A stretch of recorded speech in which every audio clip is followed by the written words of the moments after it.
Chers frères et sœurs, bonjour. Aujourd'hui est un jour spécial puisque c'est notre premier tournage de prière inspirée depuis les nouveaux studios du nouveau centre EMCI. Et c'est également une journée spéciale puisqu'il y a exactement 7 ans, cette semaine même, nous avons commencé la première émission de prière inspirée et nous l'avons proposée sur YouTube et les différents canaux de diffusion de MCI TV. Donc une journée spéciale pour ces deux raisons.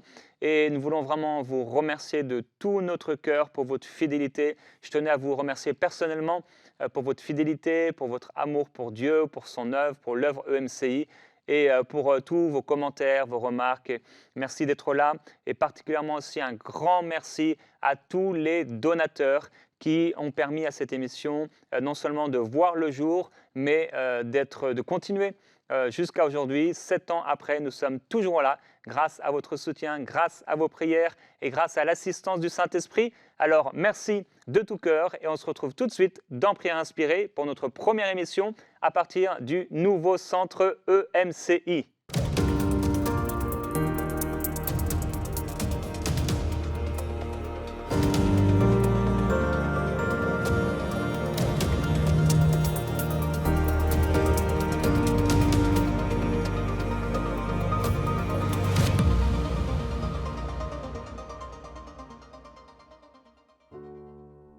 Bonjour, c'est notre première émission Prière inspirée depuis le nouveau centre EMCI et les nouveaux studios. On est reconnaissant au Seigneur de pouvoir entrer dans cette nouvelle saison qui, je crois, sera également pour vous une nouvelle saison spirituelle. C'est mon désir que, alors que EMCI évolue, nous puissions tous évoluer également dans notre vie spirituelle avec le Seigneur et que de plus en plus le contenu qu'on peut vous proposer soit meilleur, toujours meilleur, et également au niveau de la qualité vidéo et de tout ce qu'on peut vous proposer à MCI, que tout cela puisse refléter la gloire de Dieu et puisse être pour vous une source de bénédiction. Alors nous allons aller encore de gloire en gloire. On vient de s'installer dans ces studios et dans ce centre, et alors on va s'améliorer encore dans les prochains temps, les prochains mois, pour que le plus grand nombre soit béni. Et donc, aujourd'hui, et pendant cette semaine, je vais vous encourager en vous disant que oui, Dieu le fera. J'aimerais te dire que même si c'est dur à croire, Dieu fera concourir toutes choses pour ton bien. Et aujourd'hui, c'est donc une bonne nouvelle d'être entré dans ce nouveau centre. Il y a une nouvelle un peu moins bonne, puisque c'est la dernière série de notre amie et sœur Anne-Clémence, puisqu'elle retourne en France, s'installer là-bas avec son mari, sa famille. Anne-Clémence fait une grande bénédiction. Et voilà, c'est sûr, de la tristesse dans le cœur, mais en même temps une joie, parce que nous croyons que même là, Dieu fera concourir toutes choses au bien de cette émission et que Dieu trouvera un autre moyen encore de pouvoir vous bénir. Et nous prions pour Anne-Clémence et son mari, sa famille, que là où ils seront dans cette nouvelle saison, là encore, la bénédiction de Dieu les accompagne et qu'il soit une grande source de bénédiction. Mais on aura l'occasion de la revoir, peut-être dans les conférences MC et ailleurs. Et elle sera encore une bénédiction et vous pourrez la suivre, bien sûr, sur les différents programmes qu'elle pourra faire sur YouTube ou ailleurs.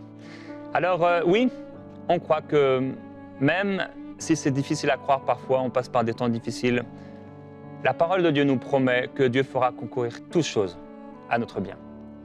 Et on connaît ce verset, Romains chapitre 8, qui le dit « Nous savons du reste que toutes choses concourent au bien de ceux qui aiment Dieu ».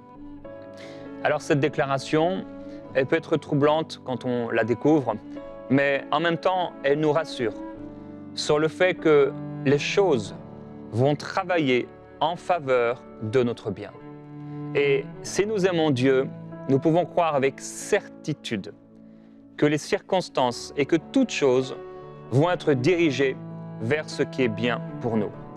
Et ce, même si les circonstances et les choses qui paraissent ou qui sont mauvaises même au premier abord, nous croyons que malgré ça, Dieu va faire concourir toutes ces choses pour que, au final, ce soit pour notre bien. Mais c'est vrai que ce n'est pas facile toujours de croire une telle déclaration. Il ne s'agit pas seulement d'une déclaration, mais d'une vérité toute entière qui ne dépend de rien ni de personne que de Dieu seul. Alors on doit accepter dans nos cœurs, frères et sœurs, que toutes choses vont concourir, ça veut dire vont travailler au bien de ceux qui aiment Dieu. Et si vous aimez Dieu, on doit croire, et vous devez croire, que toutes choses vont concourir à votre bien. Et il faut le dire aussi, cette vérité, elle ne dépend de personne d'autre que Dieu, oui, mais la manifestation de cette vérité, elle est conditionnelle. En effet, elle est précédée, si on lit juste avant, d'un passage qui va parler de la prière et plus particulièrement du soutien du Saint-Esprit à nos limitations concernant les plans de Dieu dans nos vies. Dieu, dans ce passage, nous assure que le Saint-Esprit vient au secours de notre faiblesse ou de nos faiblesses et qu'il intercédera par des soupirs inexprimables selon Dieu. C'est ce que nous lisons. De même, l'Esprit vient au secours de notre faiblesse car nous ne savons pas ce qu'il convient de demander dans nos prières. Mais l'Esprit lui-même intercède par des soupirs inexprimables.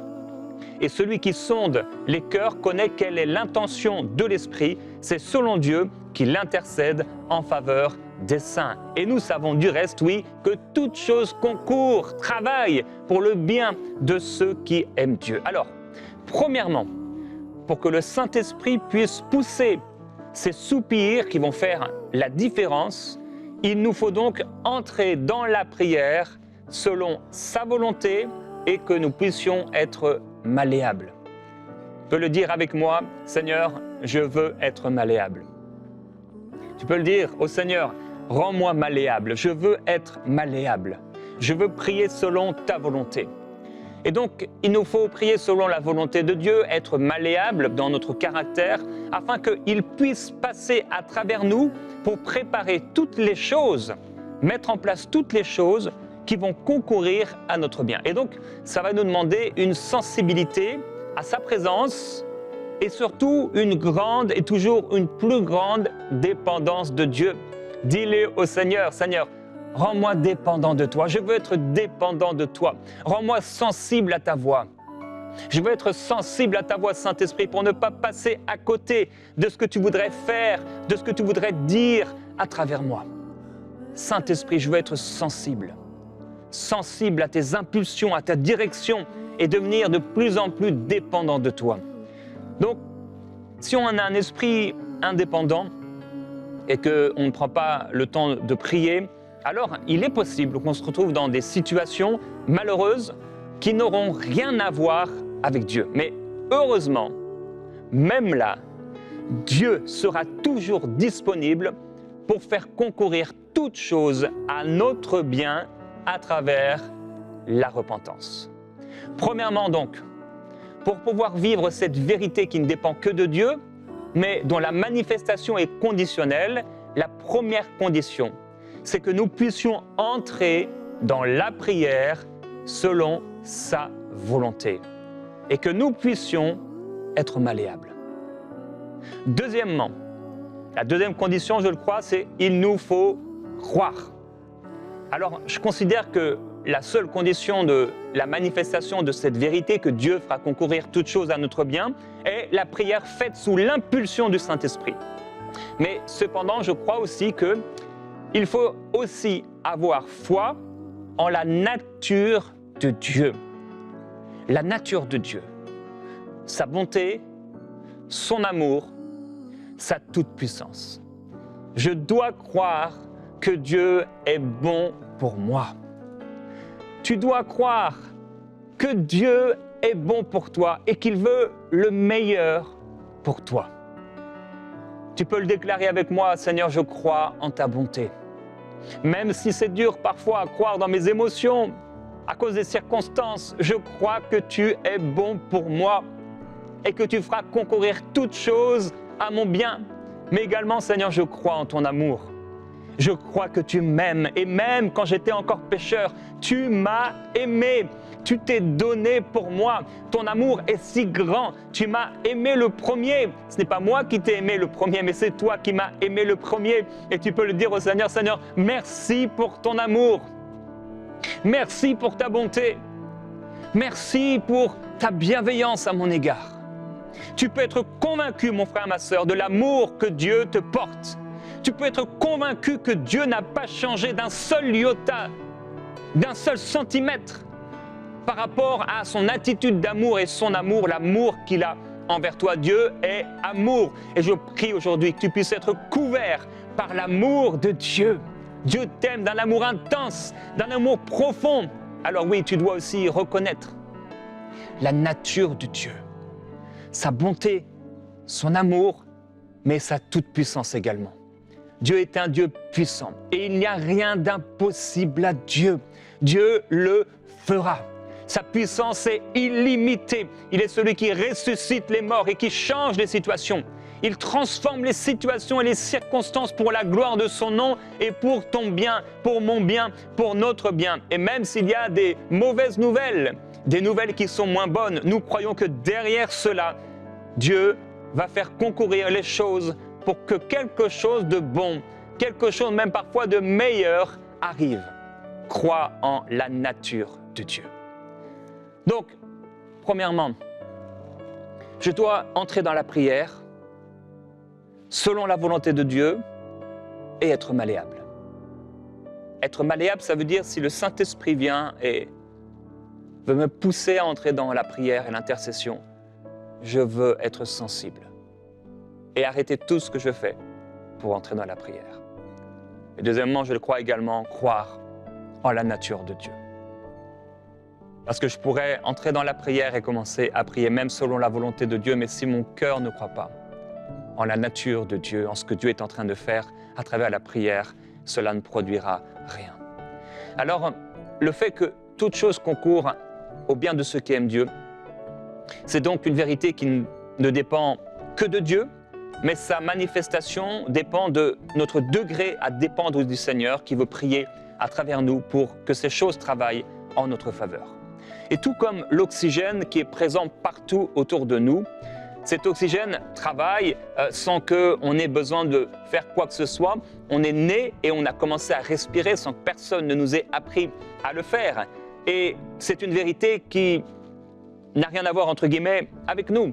On ne fait jamais rien pour bien respirer, à moins d'avoir bien sûr un problème. Et je veux déclarer au nom de Jésus-Christ que si vous avez un problème quelconque, de l'asthme, problème à respirer, problème au niveau de vos bronches ou votre système respiratoire, recevez par la puissance du Saint-Esprit maintenant la guérison dont vous avez besoin. Elle coule sur vous comme une huile surnaturelle parce que Dieu est bon et parce qu'il est tout puissant et que par la puissance du Saint-Esprit, maintenant, vous puissiez, tu puisses, mon frère, ma sœur, être libéré de ces problèmes respiratoires dans le nom de Jésus-Christ afin que tu puisses respirer et être à l'aise dans le nom du Seigneur, ne subir aucune oppression dans tes poumons, dans tes bronches, dans le nom du Seigneur Jésus, sois libéré pour la gloire de Dieu. Et en dormant, on ne pense à rien, on ne pense pas au nombre de battements que fait notre cœur, on ne prend pas le temps, à moins d'avoir un problème là encore, d'écouter notre cœur pour voir s'il fonctionne bien, le nombre de battements de notre cœur.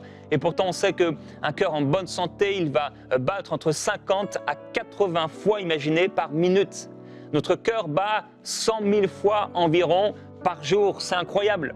Ça se passe là, juste dans notre corps, et on n'y prend pas garde. Le miracle de Dieu est en train de travailler chaque seconde, même pour toi qui ne connais pas encore le Seigneur Jésus-Christ, chaque seconde et on n'y fait même pas attention. C'est une vérité qui fonctionne par elle-même. Je n'ai pas besoin de comprendre comment ça fonctionne pour qu'elle fonctionne. J'ai juste besoin de respirer. Donc c'est une vérité, mais j'ai besoin, moi, de respirer. Elle est conditionnelle. Si je m'arrête de respirer, si je vais trop longtemps dans l'eau, eh bien, je vais mourir. Donc, cette vérité dit que l'oxygène qui entre dans mon appareil respiratoire et mes poumons vont faire battre mon cœur, je vais continuer de vivre. Et comme je le dis, si on arrête de respirer ou si on entre dans l'eau trop longtemps, au bout d'un moment, eh bien, on ne respire plus et on va mourir, bien que cette vérité soit réel et soit vrai. Donc si je ne respire pas, l'oxygène n'entre pas dans mon système respiratoire. Et de la même façon, si je n'entre pas dans la prière sous l'impulsion du Saint-Esprit, toutes choses ne vont pas concourir à mon bien, bien que Dieu veuille le faire. Toutefois, même au fond du grand poisson, Jonas, repentant, Dieu, au départ, il est entré dans le grand poisson sans aucune repentance. Dieu lui a permis de respirer pendant 3 jours. Alors même si on n'a pas laissé la place au Saint-Esprit, qu'on a été charnel, Dieu peut faire concourir toutes choses encore à notre bien. Le psalmiste dit, regarde si je suis sur une mauvaise voie et conduis-moi sur la voie de la vérité. Aujourd'hui, peut-être tu te retrouves dans un problème, une difficulté particulière et c'est une bonne prière à faire, mais Seigneur, regarde si je suis sur une mauvaise voie, mais si je suis sur une mauvaise voie, conduis-moi s'il te plaît sur la voie de l'éternité. La repentance, c'est-à-dire le changement, est souvent ce qui va initier ce changement. Si je me retrouve dans des problèmes parce que je n'ai pas été sensible au Saint-Esprit, je n'ai pas été malléable, je ne suis pas passé par la prière, eh bien ce qui va changer les choses, c'est cette première étape de la repentance. Prendre la décision de changer. Mais si je ne suis pas passé dans cette première étape de la prière et que peut-être j'ai acheté quelque chose, je me retrouve dans des problèmes financiers maintenant, parce que j'ai pris une décision sans en parler au Seigneur, je peux me repentir et le Seigneur peut me restaurer. Maintenant, il faut dire quelque chose d'important. Dieu voulait amener son peuple à Canaan, mais ils ont quand même dû passer par le désert. Le fait que Dieu fasse concourir toutes choses à notre bien ne veut pas dire qu'on ne va pas passer par des temps difficiles. Le bien que Dieu veut nous donner ne veut pas dire qu'il n'y aura pas des temps où même peut-être ce sera tellement dur que certains seraient tentés de remettre en question la parole de Dieu. Mais qu'est-ce que dit l'apôtre Paul? Qui nous séparera de l'amour de Christ? Serait-ce la tribulation, l'angoisse, la persécution, la faim, la nudité, le péril, l'épée? Il dit, selon ce qu'il est écrit, c'est à cause de toi qu'on nous met à mort. Alors, et il dit pourtant, mais dans toutes ces choses, nous sommes plus que vainqueurs par celui qui nous a aimés. Je crois donc que même s'il y a des tribulations plus ou moins importantes, l'apôtre Paul est en train de dire, mais je crois que même dans ces tribulations, Dieu fera concourir les choses à mon bien. Et même l'épée qui nous mettrait à mort travaillerait pour notre bien. Ça peut sembler contradictoire, mais par son obéissance à la croix, Jésus a reçu le nom qui est au-dessus de tous les noms. Et tu devrais obéir au Seigneur. C'est la bonne décision à prendre. C'est le bon choix à faire. Et notre plus grand bien, c'est l'amour que Dieu a pour nous. Paul dit, j'ai l'assurance que ni la mort, ni la vie, ni les anges, ni les dominations, ni les choses présentes, ni les choses à venir, ni les puissances, les hauteurs, rien, aucune créature, aucune puissance, aucune profondeur ne saurait me séparer de l'amour de Dieu manifesté en Jésus-Christ, notre Sauveur. Alors, si on arrête de respirer, la mort ne pourra nous rendre perdants. Nous resterons vainqueurs car Dieu fera concourir même cette mort à notre bien. C'est pourquoi on peut dire avec vérité, comme disait le psalmiste, le jour où je t'ai invoqué, tu m'as exaucé, tu m'as rassuré, tu as fortifié mon âme. Quand je marche au milieu de l'épreuve et de la détresse, tu me rends la vie. Tu étends la main sur la colère de mes ennemis et ta droite me sauve. L'Éternel agira en ma faveur. Psaume 138, 8. L'Éternel agira en ma faveur. Oui, je crois que l'Éternel agira en ta faveur, mon frère, ma sœur. Alors ainsi parle l'Éternel dans le livre de Jérémie. Retiens tes pleurs, retiens les larmes de tes yeux, car il y aura un salaire pour tes œuvres, dit l'Éternel. Il y a de l'espérance pour ton avenir. Alors j'aimerais que tu puisses déclarer avec moi et avec Anne-Clémence que oui, Dieu le fera. Je crois que Dieu le fera. Dieu est bon et il le fera. Merci Saint-Esprit. Oui, Dieu est capable de faire tout ce qu'il dit.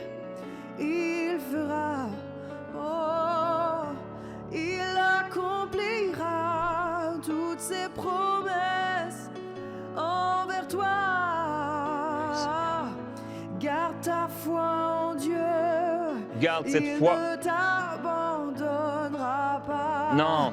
Il fera Dieu capable de faire Déclare-le. tout ce qu'il dit. Il fera. Même si c'est en pleurant, déclare-le avec moi. Déclare-le avec Anne Clémence. Il accomplira ses promesses. Il le fera. Garde ta foi en Dieu. Il ne t'abandonnera pas. Jamais il ne t'abandonnera. Il le fera. La promesse qu'il t'a donnée, il l'accomplira. Ce qu'il t'a dit, il le fera. Il n'est pas un homme pour mentir, ni un fils d'homme pour se repentir. Ce qu'il a dit, il l'accomplit. J'ai foi en la nature de Dieu. Déclare-le avec moi. J'ai foi en ta nature, Seigneur. J'ai foi en ton amour. J'ai foi en ta bonté. J'ai foi en ta puissance. Alors, dans le nom du Seigneur, nous déclarons dans la prière, oui, mon Dieu fera concourir toutes choses pour mon bien. Même si c'est dur à dire, même si tu dois le dire avec larmes, dans les pleurs. Oh, je veux déclarer à mes circonstances, Dieu fera concourir ces circonstances mauvaises pour mon bien. Dieu fera concourir ces choses que je ne contrôle pas, ces choses qui se sont imposées dans ma vie, qui sont venues dans ma vie. Je crois que Dieu fera concourir toutes choses et toutes circonstances bonnes ou malheureuses pour qu'à la fin ce soit pour mon bien. La finalité sera mon bien. La finalité, c'est que je suis béni et je suis béni de toute bénédiction. Seigneur, merci parce que oui, ton amour est plus fort que tout et tu feras infiniment au-delà de tout ce que je peux penser, de ce que je peux imaginer. Avec ton amour et dans ton amour, je suis plus que vainqueur par celui qui m'a aimé. Tu m'as aimé, ô Dieu, et je veux déclarer sur ton peuple que tu feras concourir toutes choses pour leur bien.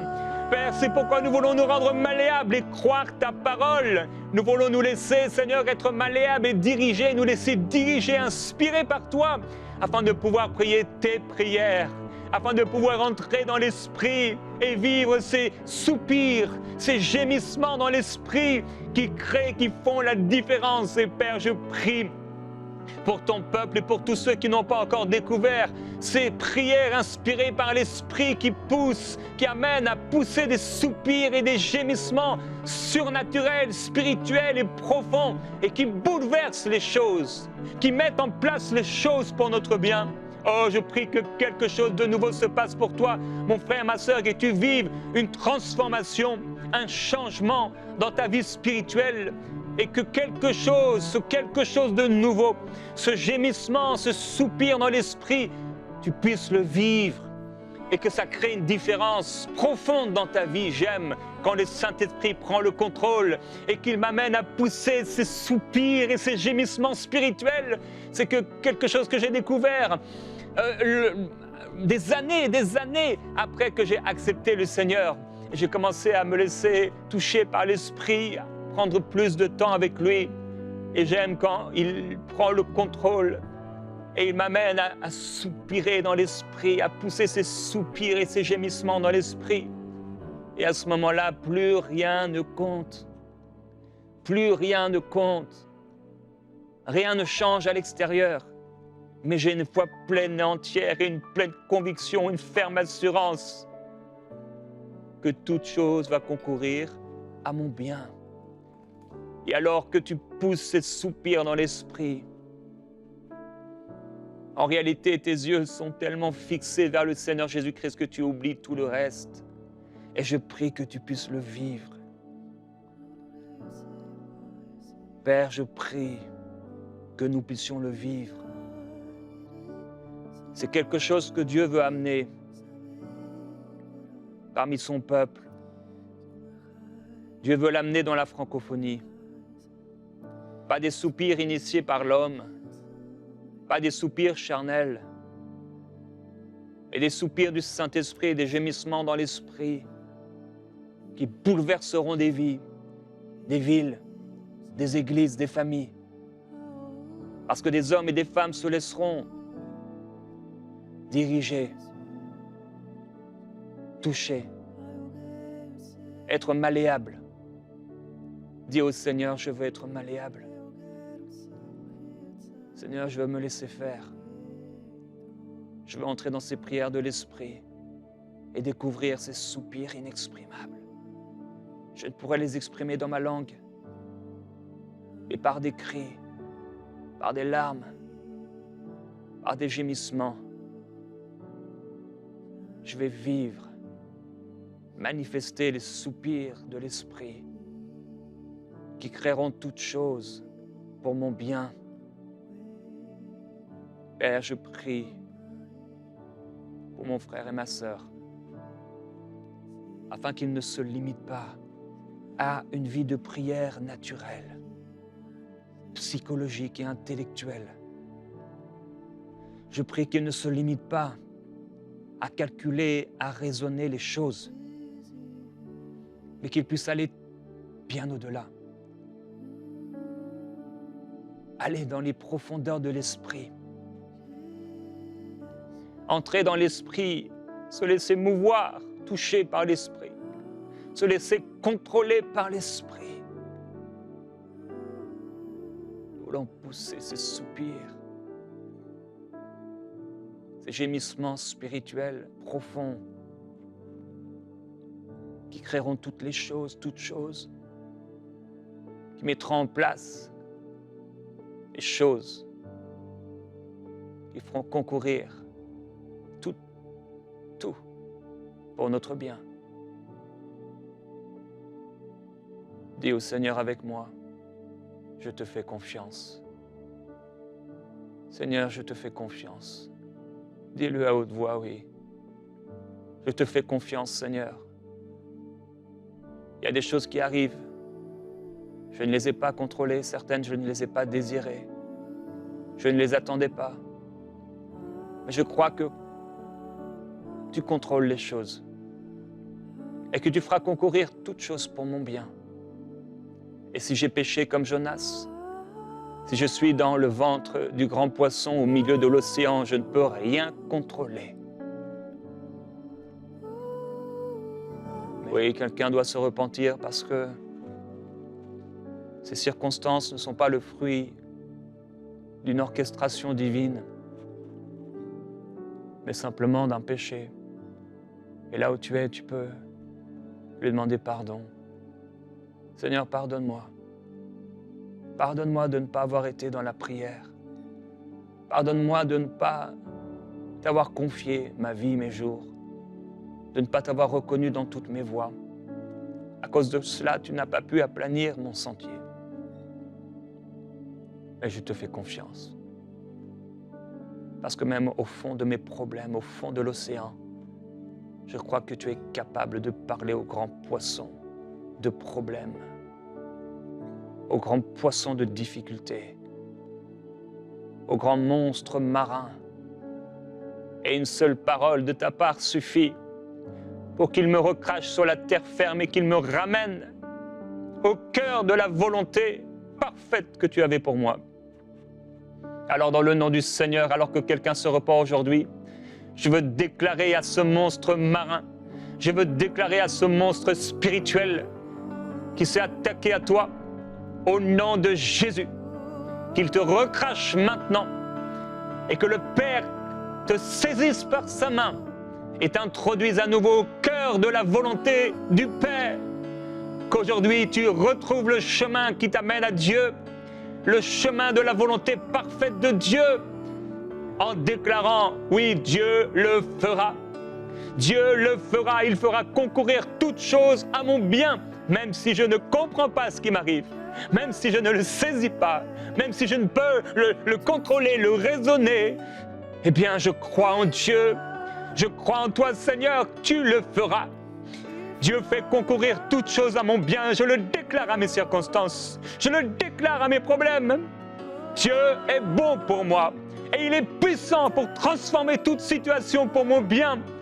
Alléluia, et même comme Joseph dans la citerne, Dieu est capable de me faire passer même par un chemin difficile, mais il me fera triompher au nom de Jésus-Christ. Que la gloire du Seigneur soit sur vous. Amen.